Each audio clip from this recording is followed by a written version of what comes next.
Kalau secara syariat, perkataan-perkataan, pekerjaan-pekerjaan yang dimulai dengan takbir dan ditutup dengan salam pada umumnya, itu kalau secara syariat. Karena sholat itu dimulai dengan takbir, ucapan perkataan yang dimulai dengan takbir ditutup dengan salam. Itu definisi sholat menurut syariat. Tapi pada umumnya, karena ada juga sholat yang tanpa ucapan tetap dikatakan sholat. Apa itu sholatnya orang bisu? Orang bisu tetap sholat, maka nggak bisa ngomong. Tapi kalau dia sholat tidak disebut sholat. Ada lagi mungkin orang yang sedang diikat, dia tidak bisa gerak. Ucapannya tok, gerakan tidak ada, tapi harus sholat. Meskipun lagi diikat harus sholat. Harus sholat. Nah kadang-kadang tidak ada ucapan, tidak ada gerakan, dia sholat. Yesus bisu diikat bisa, tapi tetap sholat.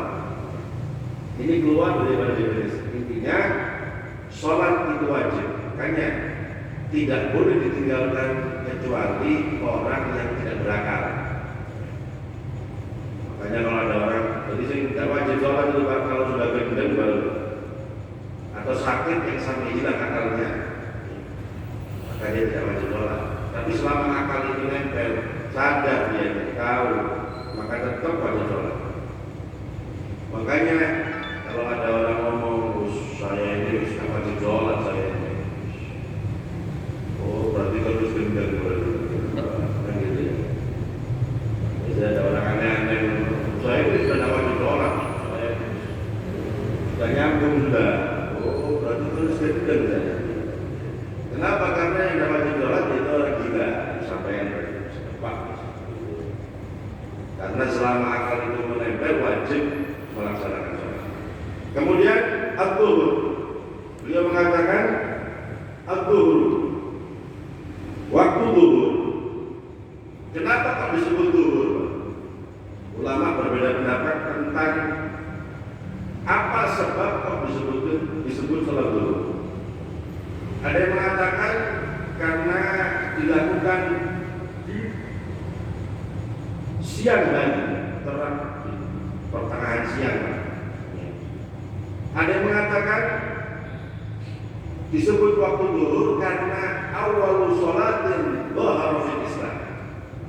Pertama kali sholat yang tampak dalam Islam itu sholat duhur. Rasulullah SAW beliau Isra Mi'raj. Ketika Mi'raj bertemu dengan zatnya Allah Subhanahu wa taala dan disyariatkan sholat 5 waktu. Termasuk ketika Mi'raj itu Allah mensyariatkan kepada umat Nabi sholat 5 waktu.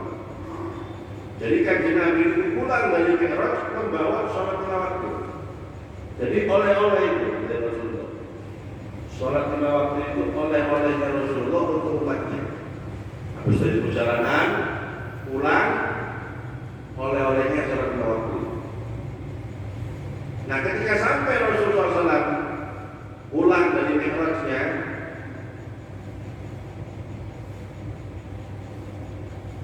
mestinya melaksanakan sholat subuh. Tapi ketika itu Rasulullah belum tahu caranya, belum diajari oleh malaikat Jibril alaihissalam. Makanya sholat yang pertama dilakukan oleh Rasulullah sholat subuh. Jadi ketika pulang Rasulullah SAW tidak melaksanakan sholat subuh karena belum tahu caranya. Bagaimana caranya? Belum diajari oleh malaikat Jibril alaihissalam. Makanya sholat yang pertama dilakukan sholat zuhur karena sudah tahu caranya. Makanya ulama mengatakan disebut sholat zuhur itu zuhur karena awal sholatin dhahara fil Islam. Pertama kali sholat yang tampak dalam Islam yaitu makanya namanya zuhur aslinya. Tampak. Itu sebab dinamakan dengan sholat zuhur. Kemudian itu sholat zuhur. Kapan waktunya sholat zuhur? Idza zalati syamsu, apabila matahari itu tergelincir. Kalau sudah matahari itu tergelincir, maka masuk waktu sholat zuhur. Pertengahan geser sedikit, maka masuk waktu sholat zuhur. Sampai kapan waktu sholat zuhur ini? Ila masiri dhilli kulli syai'in mithlahu ghairu dhillil istiwa, sampai menjadi bayangan setiap benda seperti bendanya selain bayangan istiwa.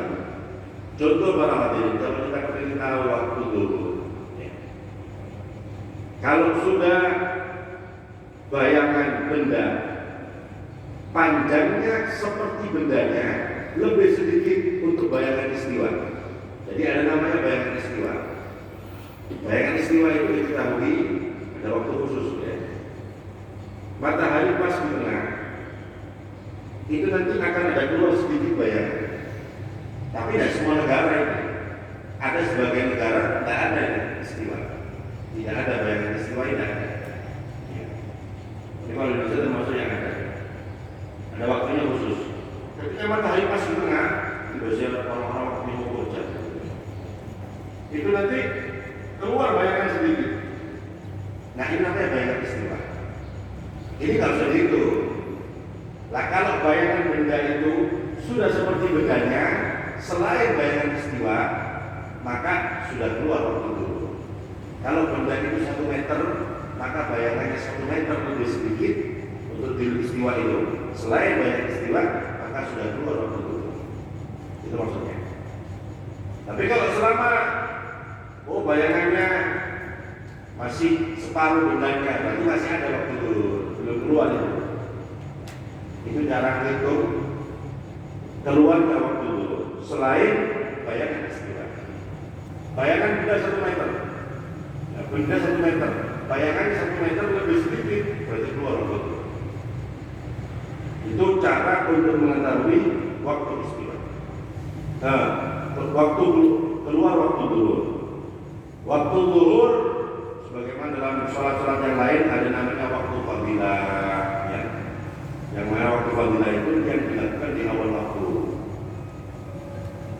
Dengar adzan, siap-siap berangkat untuk melaksanakan sholat. Tapi kalau anjuran ulama-ulama terdahulu sebelum adzan harus berangkat. Sebelum adzan sudah berangkat.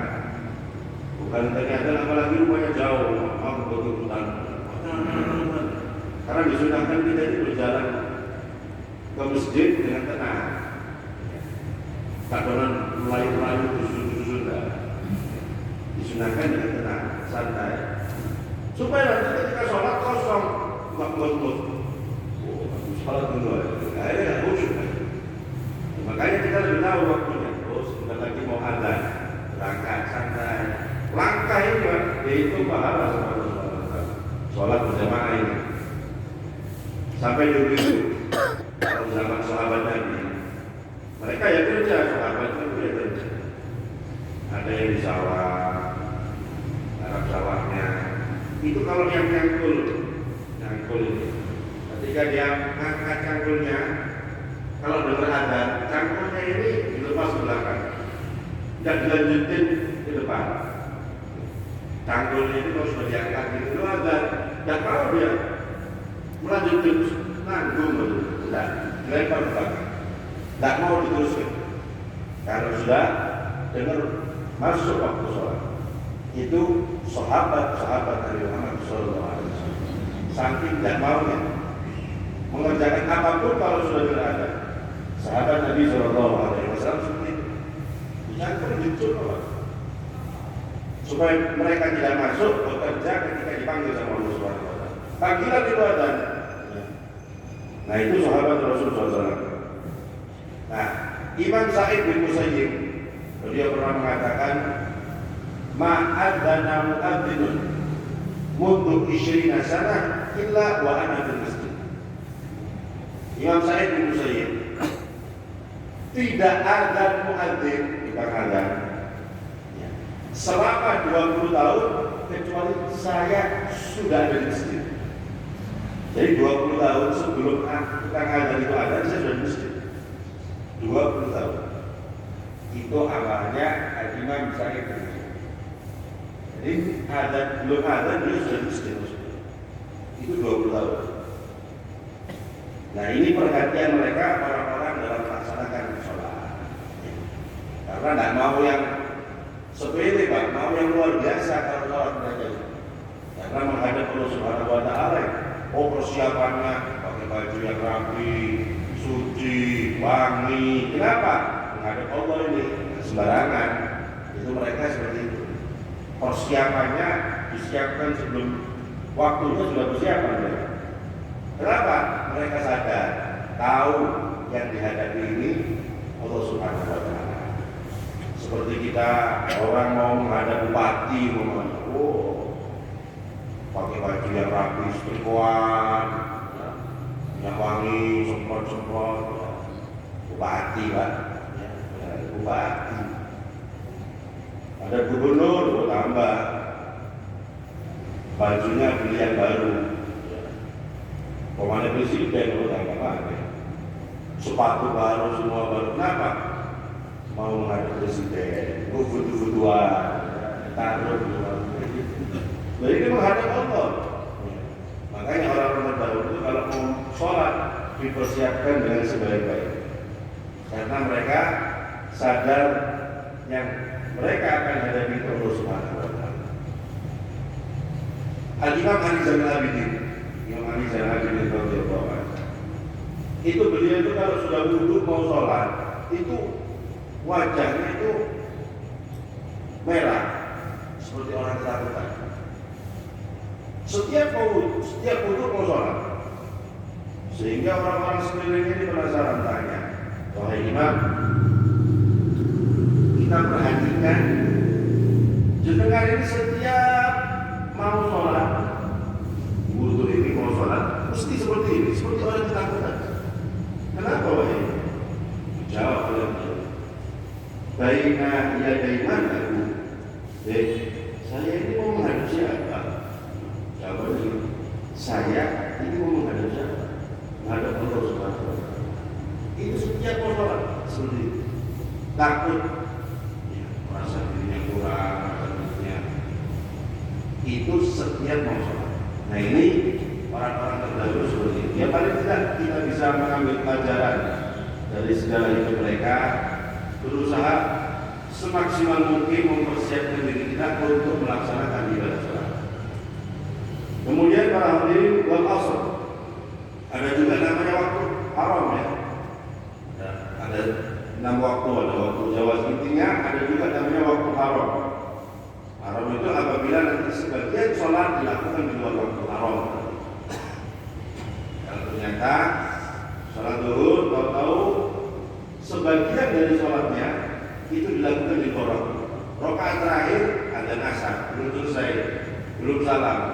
Ada berarti sholatnya sah, tapi dia haram karena sudah mengakhirkan sholat sampai sebagian sholatnya ada di luar waktu. Itu haram. Tetap namanya ada, tapi haram.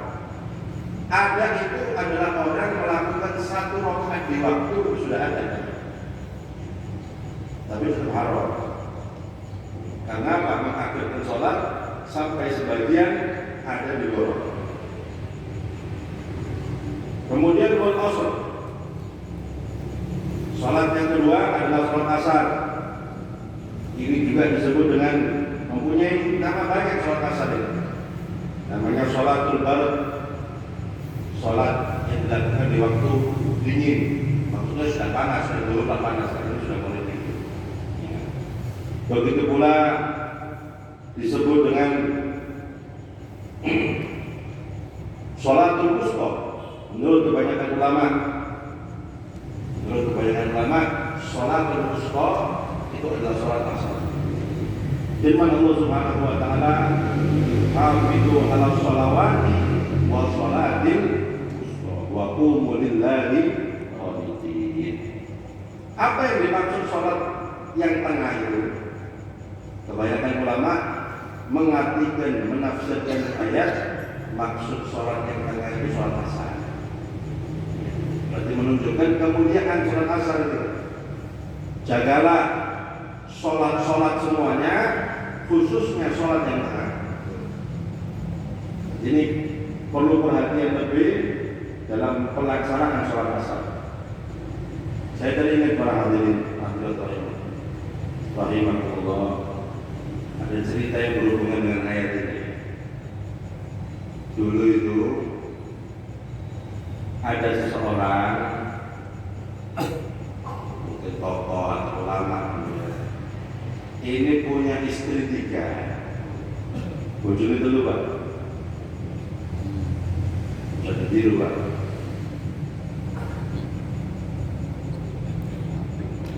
Istrinya 3. Ketika punya istri 3, perjalanan ketika sudah sampai di rumahnya, termasuk sunnahnya suami itu bepergian, kalau pulang itu termasuk sunnahnya kumpul sama istrinya. Lah ini istrinya 3, disambut semua sama istrinya. Sama yang mana ini? Karena istrinya ada 3 ini. Nah, berhubung istrinya 3, tapi akur kabeh Pak. 3 ini akur kabeh damai. Bagaimana caranya? Istrinya 3 dan sunahnya harus kumpul sama istrinya. Nah, mungkin gabung 3-3. Akhirnya memilih sayembara. Wahai istriku, ya, siapa dari kalian yang bisa menyebutkan syahid di dalam Al-Quran, dalil pokoknya tentang keadaan kalian itu, maka berarti malam ini saya tidur dengan orang itu. Si paling kuat dalilnya pokoknya. Ini saya barangnya. Karena istrinya 3. Maka istri yang pertama, saya coba apa dalil kamu ini? As-sabiqun ulaika al-muqarrabun. Orang-orang yang terdahulu itu, mereka lah orang-orang yang dekat. Ya. Kan istri pertama, saya kan istri pertama yang terdahulu. Jadi ujung hebat. Akal ini. Kalau gitu istri yang kedua, kamu punya enggak dalil ini? Saya punya. Istri yang kedua, hafidhu ala sholawati wa sholatil wusta. Disuruh menjaga sholat, khususnya yang tengah. Saya kan yang tengah.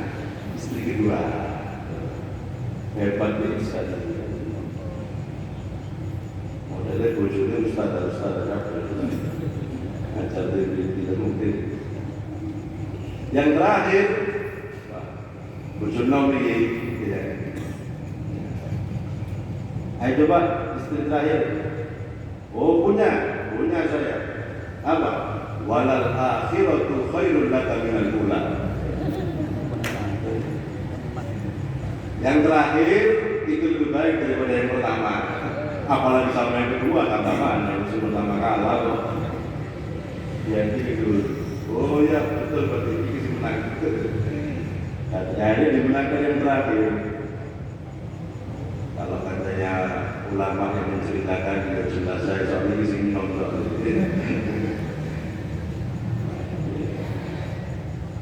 Nah ini sholat asar itu sholat yang pertengahan menurut kebanyakan ulama. Ada yang mengatakan subuh, tapi kebanyakan ulama mengatakan sholat asar itu adalah sholat yang tengah. Bahkan paling afdolnya sholat 5 waktu. Yang tadi itu hafidhu ala sholawati wa sholatil wusta. Berarti paling afdol dari 5 waktu itu sholat asar. Nah, kapan waktu sholat asar? Wa waktuha min ba'di waktu dhuhri. Setelah waktu zuhur. Berarti kalau keluar waktu zuhur otomatis masuk waktu asar.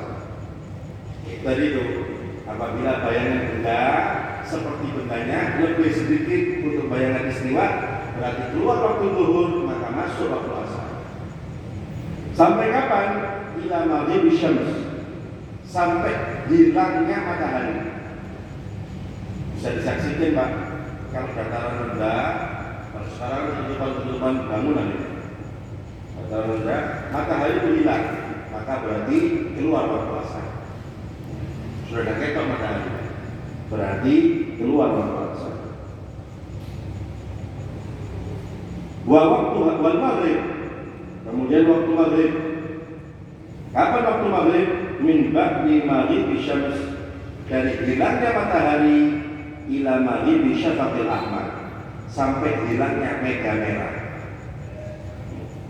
Kalau sudah hilang mega merah, itu berarti keluar waktu maghrib. Ini menurut pendapat Imam Syafi'i yang dikuatkan oleh para ulama, atau Golgodim yang dikuatkan. Kalau kita melihat ada qaulun jadid dari Imam Syafi'i, pendapat baru Imam Syafi'i. Waktu maghrib itu para hadirin singkat, betul-betul singkat. Waktunya sekiranya cukup untuk orang ketika sudah masuk ya, cukup untuk orang bersuci, ambil air wudu, menutup aurat, mempersiapkan sholat, kemudian dia sholat, kemudian sholat sunnah, itu keluar waktu maghrib. Tapi tidak keluar, bukan masuk waktu isya, tidak. Waktu isya nanti. Ini saking singkatnya waktu maghrib seperti itu. Ya. Itu pendapat Imam Syafi'i yang jadi, tapi yang dikuatkan yang sesuai yang kita kaji tadi.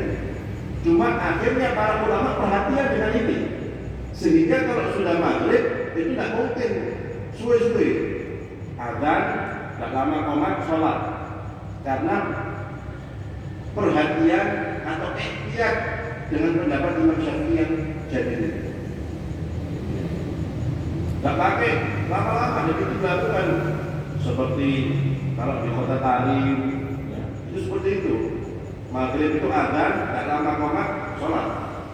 Supaya apa? Supaya sholatnya ini di waktu maghrib, mau pendapat yang qadim, mau pendapat yang jadi, yang jadi. Jadi dua-duanya sah, menurut qadim sah, maksudnya di waktu, dan menurut yang jadi juga seperti itu. Nah kita harus demikian. Bukan nanti sholat maghrib kok sudah mungkin karena makmum tidak teko-teko ya kan gitu ya. Jadi yang gue sudah itu mungkin menjadi makmum gitu ya. Itu cuma dia mau ngajak juga kalau sendirian nih. Nah, masuk dirian sholatnya. Tapi paling tidak untuk diri kita, jangan sampai mengakhirkan sholat maghrib. Karena kalau sampai kita mengakhirkan sholat maghrib, maka otomatis kita akan sholat di dalam waktu ada menurut kesepakatan kebanyakan ulama yaitu qadim, tapi menurut pendapat Imam Syafi'i yang jadi berarti kita sholatnya di luar waktu. Makanya harus perhatian khususnya dalam sholat maghrib. Makanya dalam suratnya pun fuqaha ulama-ulama fikih ketika sholat maghrib pasti sholat pendek, bukan sholat yang panjang. Ketika sholat maghrib memang tuntunan para fuqaha itu sholat yang pendek, yaitu melihat karena waktunya sangat singkat. Karena melihat waktunya yang sangat singkat, bahkan dalam surat pun dianjurkan untuk sholat yang pendek. Mau sholat maghrib, mau sholat berapa? Tidak ngerti aturan, ya. Tidak ngerti aturan fikihnya. Karena sholat maghrib itu singkat. Nah kemudian itu sholat maghrib. Wal isya, dan sholat isya bahwa waktuha min ba'di waktu maghrib. Dan sholat isya waktunya setelah keluar waktu maghrib sampai kapan? Ila tulu'il fajr shadiq, sampai terbitnya fajar shadiq. Kalau sudah terbit fajar shadiq, maka otomatis masuk waktu subuh, keluar waktu isya. Fajar ada dua, ada fajar kadhib sama shadiq. Bedanya kalau fajar kadhib itu dia terang memanjang. Oh itu namanya fajar kadhib, boro itu. Ya. Mungkin biasanya dijadikan patokan untuk adzan pertama biasanya gitu ya. Itu keluarnya fajar tadi. Karena kalau tandanya fajar shadiq itu terangnya membentang, tambah terang. Nah kalau fajar tadi itu memanjang terus hilang. Itu namanya fajar tadi. Nah ini waktu sholat. Wa subuh, dan waktu subuh wa waktuha min ba'di waktu isya, setelah keluarnya waktu isya ila tulu'i syamsi, sampai terbitnya matahari. Kalau sudah terbit matahari maka berarti keluar waktu subuh. Sholatnya berarti godohan. Apa sebab godoh itu? Melakukan sholat di luar waktu, itu namanya godoh. Ada melakukan sholat di dalam waktunya, itu namanya ada. Kemudian fatajibu hadhil furud, maka wajib fardu-fardu ini dan selanjutnya insya Allah akan kita kaji pertemuan yang akan datang.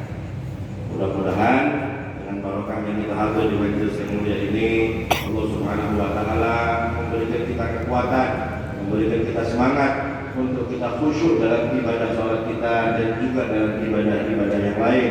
Dijadikan diri kita, keturunan kita, anak-anak kita semua termasuk anak-anak keturunan yang selalu mendirikan sholat. Amin Allahumma amin ya rabbal alamin. Dan mudah-mudahan dengan barokahnya kita hadir di majelis yang mulia ini, yang sakit di antara kita disembuhkan oleh Allah Subhanahu wa taala, yang susah digampangkan oleh Allah Subhanahu wa taala, usia kita dipanjangkan oleh Allah Subhanahu wa taala dalam keadaan sehat walafiat di taatillah, hajat kita dikabulkan oleh Allah Subhanahu wa taala, dan mudah-mudahan kelak di akhirat kita semua mendapat syafaat Nabi Muhammad sallallahu alaihi wasallam. Kita dapat minum telaga dari tangan Nabi Muhammad sallallahu alaihi wasallam. Ketika melewati sirat kita dituntun oleh Rasulullah sallallahu alaihi wasallam, dan di surga kita semua dikumpulkan dengan Nabi Muhammad sallallahu alaihi wasallam. Amin Allahumma amin ya rabbal alamin. Kurang lebihnya saya mohon maaf. Wabillahi taufiq wal hidayah. Wassalamualaikum warahmatullahi wabarakatuh.